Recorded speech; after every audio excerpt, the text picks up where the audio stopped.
Hello दोस्तों, कैसे हैं आप लोग। जोशी सर क्लासेस में आपका स्वागत है। आपके सामने एक छोटे से टॉपिक पर चर्चा कर रहे हैं जिसका नाम है घास के मैदान। यहाँ से एक प्रश्न आपका ज़रूर बनकर आएगा। आपके उत्तराखंड एसआई की दृष्टि से बहुत ज़्यादा महत्वपूर्ण है। घास के मैदान दो प्रकार के होते हैं, उष्ण कटिबंधीय घास के मैदान, शीतोष्ण कटिबंधीय घास के मैदान। उष्ण कटिबंधीय घास के मैदान इसलिए इम्पोर्टेंट हैं क्योंकि यहाँ पर आप लोगों को यह पता होना चाहिए उष्ण कटिबंधीय घास के मैदान होते क्या हैं। उष्ण कंडी जो आपके कटिबंधीय घास के मैदान हैं, 0 डिग्री यानी जिसको हम भूमध्य रेखा कहते हैं, वहाँ से अगर हम दक्षिण की तरफ जाएं तो उससे 30 डिग्री, अगर हम उत्तर की तरफ जाएं उससे 30 डिग्री आप लोगों का उष्ण कटिबंधीय घास के मैदान वहाँ पर पाए जाते हैं। यह आपके अफ्रीका महाद्वीप में है और आपके 3 जो दक्षिणी अमेरिका महाद्वीप के अंतर्गत आते हैं। अगर मैं बात करूँगा अफ्रीका में जो एकमात्र उष्ण कटिबंधीय घास के मैदान हैं, पूछे जाते हैं कि उष्ण कटिबंधीय घास के मैदान निम्न में से कौन से हैं, तो आपके सवाना, कैंपास, सेल्वास और लानोस है। याद रखना, सवाना, कैंपास, सेल्वास और लानोस ये बहुत ज़्यादा महत्वपूर्ण है क्योंकि यहाँ से इसलिए प्रश्न बनते हैं। जैसे मैं कहूँ अमेजन नदी घाटी में कौन से घास के मैदान पाए जाते हैं, तो सेल्वास पाए जाते हैं। ब्राज़ील में कौन से हैं, तो ब्राज़ील आपको पता होना चाहिए, आपके दिमाग में सीधे क्लिक होना चाहिए, दक्षिण अमेरिका का भाग है।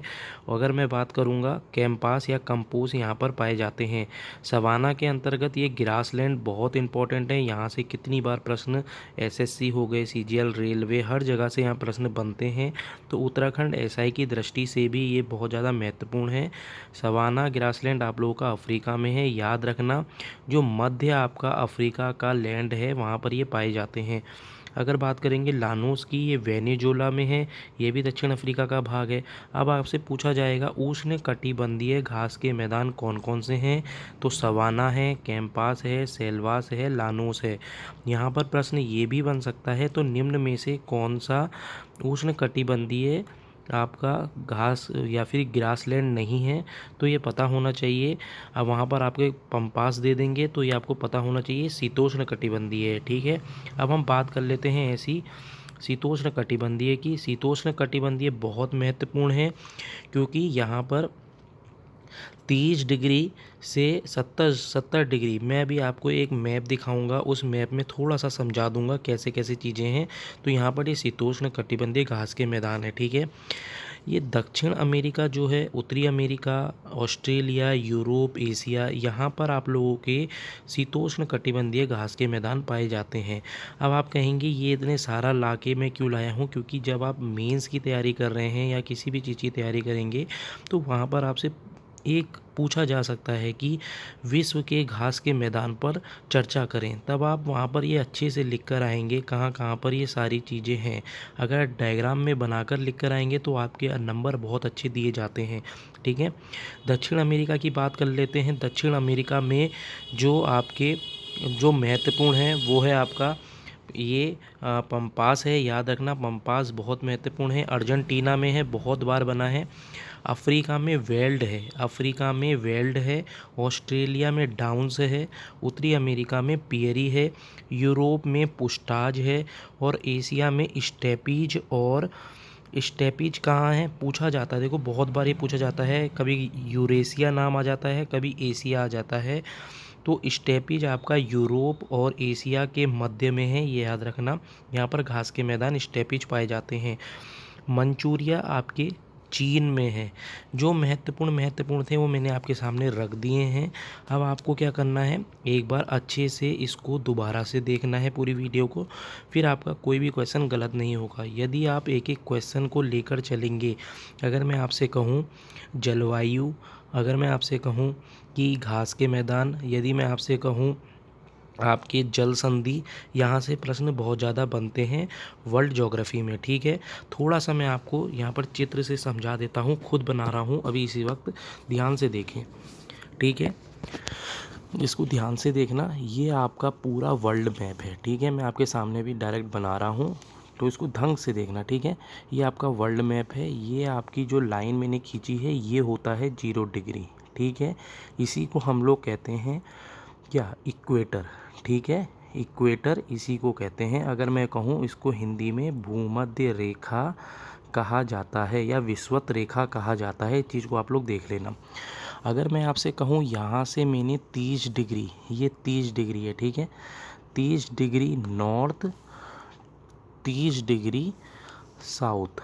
देखो आप अगर पूरा चित्र से ढंग से करेंगे तब आप लोगों को अच्छे से याद हो जाएगा क्या क्या चीज़ें इम्पोर्टेंट है। जो याला एरिया है ना आप लोगों का, याला जो एरिया है इसी को कहते हैं उष्ण कटिबंधीय क्षेत्र। क्या कहते हैं? इसको कहते हैं उष्ण कटिबंधीय क्षेत्र। अगर मैं यहाँ से थोड़ा सा ऊपर वाला क्षेत्र ले जाऊँ करीबन 70 से 75 डिग्री तक, तो ये शीतोष्ण कटिबंधीय क्षेत्र के अंतर्गत आता है, जो मैं आपके लिए बना रहा हूँ, ठीक है। ऐसे ही यहाँ पर 0 से यहाँ पर 30 से 70 तक ले जाऊँ, ये 75 डिग्री है तो यहाँ तक ले जाऊँ, ये आपका शीतोष्ण कटिबंधीय क्षेत्र है, ठीक है, जो याला है। तो शीतोष्ण कटिबंधीय क्षेत्र और उष्ण कटिबंधीय क्षेत्र में आप अंतर समझ गए होंगे, तो यही इम्पोर्टेंट है। जो याला क्षेत्र है यहाँ पर जो आपके इम्पोर्टेंट घास के मैदान हैं इसको कहते हैं टुंड्रा घास के मैदान। क्या कहते हैं? टुंड्रा घास के मैदान। तो टुंड्रा घास के मैदान कहाँ कहाँ पर हैं? यूरोप में है, एशिया में है। अगर हम बात करेंगे उत्तरी अमेरिका की तो उसमें अलास्का में है, कनाडा में है। एक छोटा सा आप लोगों का जो पठार अगर हम कहेंगे सबसे अलग कोने पर है, ग्रीनलैंड कहेंगे, सबसे अलग है, सबसे बड़ा यहाँ पर आपको पता होना चाहिए द्वीप है। तो इसमें टुंड्रा घास के मैदान पाए जाते हैं। यही मैं आपको बताना चाह रहा था। अब आपको ये पता होना चाहिए कि क्या क्या आपके उष्ण कटिबंधीय हैं और क्या आपके शीतोष्ण कटिबंधीय हैं। एक छोटे से मैप में आपको पूरा वर्ल्ड मैप भी थोड़ा समझा देते हैं, ठीक है।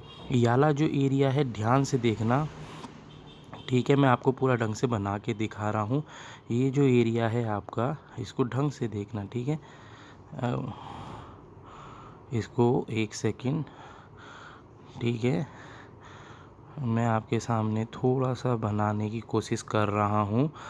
ये आपका पूरा, इसको एक सेकंड, ठीक है, इसको यहाँ से ऐसे करके ले जाए और ये आपका ऑस्ट्रेलिया हो गया, ठीक है, ये आपका भारत है, ठीक है।